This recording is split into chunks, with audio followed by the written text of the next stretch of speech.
Welcome back to the show. Where we at with the market structure bill? Is it getting done this year or not? Well, we're going to hear from the Digital Chamber and Brian Armstrong from Coinbase and so much more. We're going to look at some charts too. Somebody roll that beautiful intro.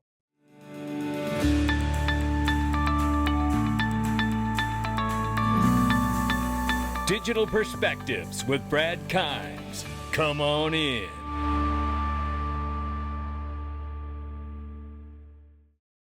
Welcome back to the show. You can follow us on X, YouTube, and digperspectives.com for exclusive content.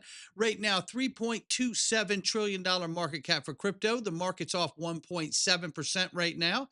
Bitcoin 93,800 plus, Ethereum 3,100 plus, XRP $2.20.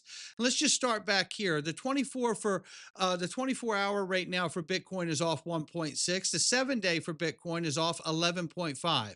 Ethereum 24 is off 1.4. 7-day is off 13.5.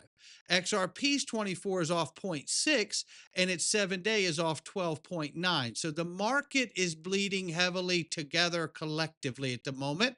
And we see we're ranging between 218 and 229. We will keep an eye on that. I want to remind everybody of the dangers out here. No matter what exchange you're on, we know that it is very, very critical to keep a keen eye for any kind of a fraudulent message or a bad actor trying to get you to give them information about your crypto accounts. This came out here from Ask Uphold. Security announcement said we've been made aware of an email scam asking Uphold users to download a new desktop application. Beware, this is not a legitimate ask from Uphold. Be cautious of any such request. This is a really, really trying time, ladies and gentlemen. And look, I mean, I use Uphold, I use the Vault, and I use multiple other platforms out here, as you know, but be very careful. And the way I like to do it is I like to go sign into my original account that I'm participating or using.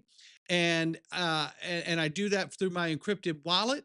And then I can look and see if I have a direct message inside my account that asks me to do something, right? Update my information or whatever it may be. So that's how I roll with that. And I also would take the opportunity to show you right now, iTrustCapital, ladies and gentlemen. This is where some peace of mind really exists for me and a lot of other people at this point. You can click the link right above the video or below any video, the first link in any video, and click on it and get started today. If you haven't opened an account, you'll get a $100 funding bonus. But more than that, what you're really going to start getting is peace of mind. And I know that's what everybody's looking for first and foremost here. And you get that through security, and you will find that security at iTrust. Right here is XRPLasVegas.com. Get your tickets. They're flying off the shelf. 163 days left, ladies and gentlemen. Ripple Premier sponsor, Paul Barron Media Desk on the exhibit floor, and we've got so much more lined up for you. This year's slogan is XRP plus everything. And boy, you're going to find out what we mean by that when we get there. Take a look at this. We got to give a big nod to Stellar and XLM. X-Finance Bull rightfully shares here. It says, what if I told you XLM is already working with the giants of finance, tech, and government? Not someday, but right now. And then the diagram below here shows MasterCard, Visa, PayPal, Stripe for payments, PwC, AWS, Google, IBM for enterprise rails, Paxos, Franklin Templeton for tokenization, UNHCR and Ukraine Ministry of Humanitarian Aid. This is what real adoption looks like. It certainly is. And we love the sister of XRP. That's what I call it. The brother or sister, if you would like to. It's a copy of the XRP ledger and then built on from there. Shout out to Jeb McCaleb and everything that is happening in Danelle Dixon at Stellar and XLM. Super excited for them and what's to come. I like projects with utility, and they have a lot, as you just saw. Now, I'm going to play this video And I'll make a comment right now in case it's copyright issue, because I don't want to get hit with a strike or anything. BDACS is one of South Korea's only 4 licensed crypto custodians and is now integrating Ripple tech to power institutional custody, tokenized assets, and XRP enabled services. Let's let this play. Like, again, if it doesn't work out, I'll have to cut it out. But this is huge, seeing Ripple integrated into South Korea's one of the only 4 licensed crypto custodians. Digital assets are global. It moves 24 hours a day, 7 days a week. Given the speed at which the industry was moving, it was necessary to start using a regulated infrastructure. To be able to work with Ripple is going to be a key competitive edge for BDAX. Hi, my name is Terry Kim. I am the co-founder and chief strategy officer at BDAX. BDAX is a fully regulated digital asset custodian based in South Korea. We provide a range of services, including custody, asset tokenization, and support for stablecoins that enable institutional clients to execute on their digital asset strategies in Korea and regionally. Partnering with Ripple allows us to bring that regulatory compliant mindset and the technology for our institutional clients so that they can have peace of mind when they're working with BDAX, that they're leveraging a robust battle-tested solution to be able to expand on their digital asset business. In 2017, when I was a partner at a global law firm in Korea, the only infrastructure available was centralized exchanges. It was very obvious to me that the entire digital asset space was going to be institutionalized, and I realized custodians were playing that key infrastructure role. I started BDAX. One of the custodians partnered with a tier 1 national bank. And in order for institutions to come in, it's important to have regulatory compliant infrastructure. With Ripple, we're able to provide support for RLUSD in Korea in ways that was never possible. In terms of asset tokenization, we're able to work with banks and security firms in Korea. We're able to launch tokenized products. We're able to provide custody to support institutions and execute on their digital asset strategy. Over the past 10 years, only retail clients had access to digital assets. BDAX is at the center of this transformative landscape to providing the best-in-class user experience as institutions are being first introduced to digital assets. There you have it right there. They're looking to service institutions, and we know how big South Korea's market is already for XRP. And we're about to see that expanded, I think, across the globe to include institutions everywhere. That's what's so exciting that's coming here.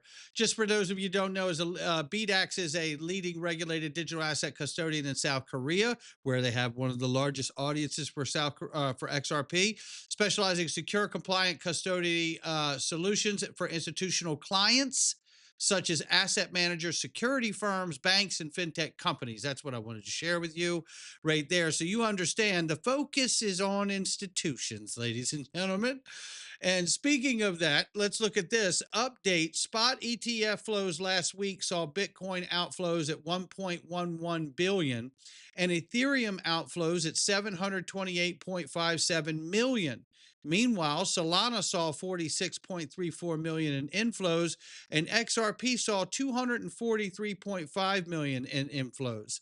So the suggestion here is that some of those outflows from Bitcoin and Ethereum could have been moved into Solana and XRP.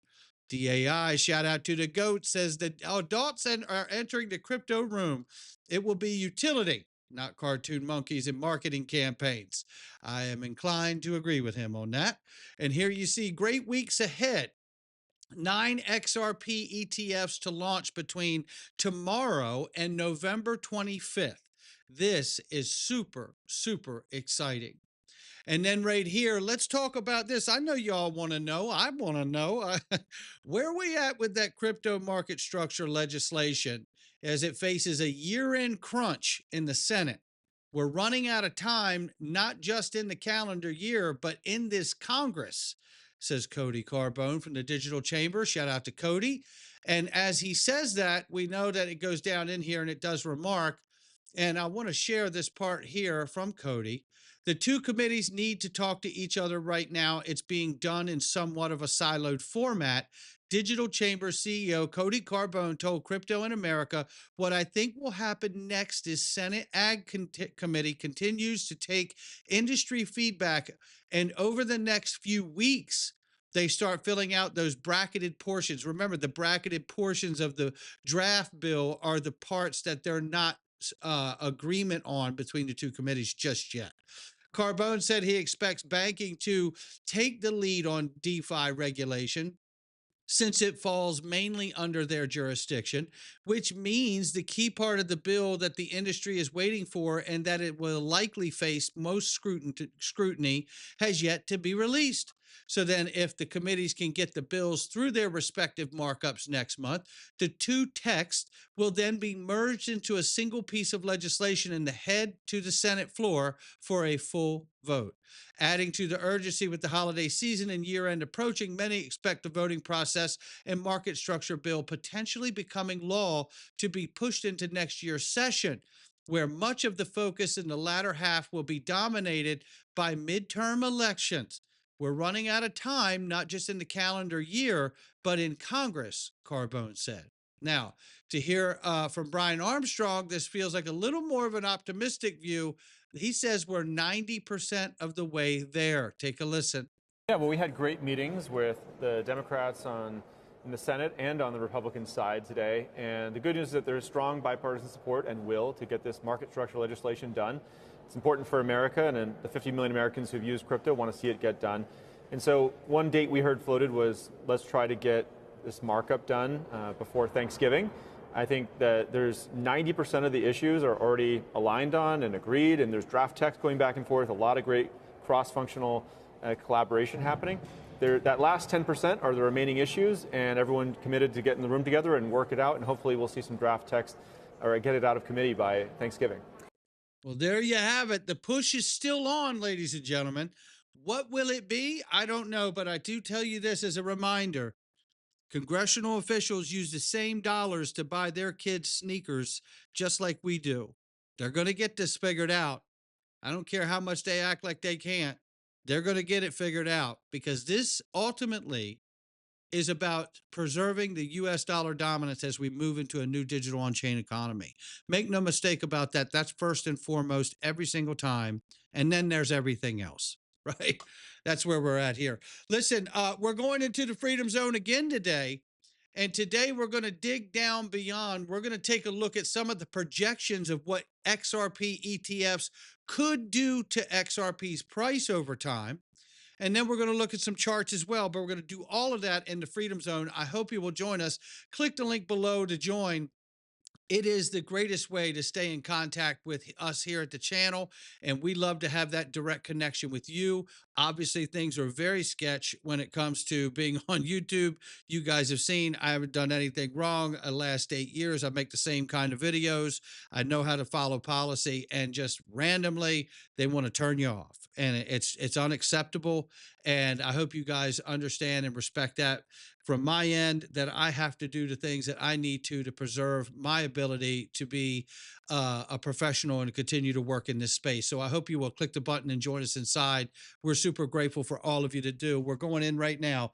Not financial advice from me or anyone else. It's just my digital perspectives. Come on in.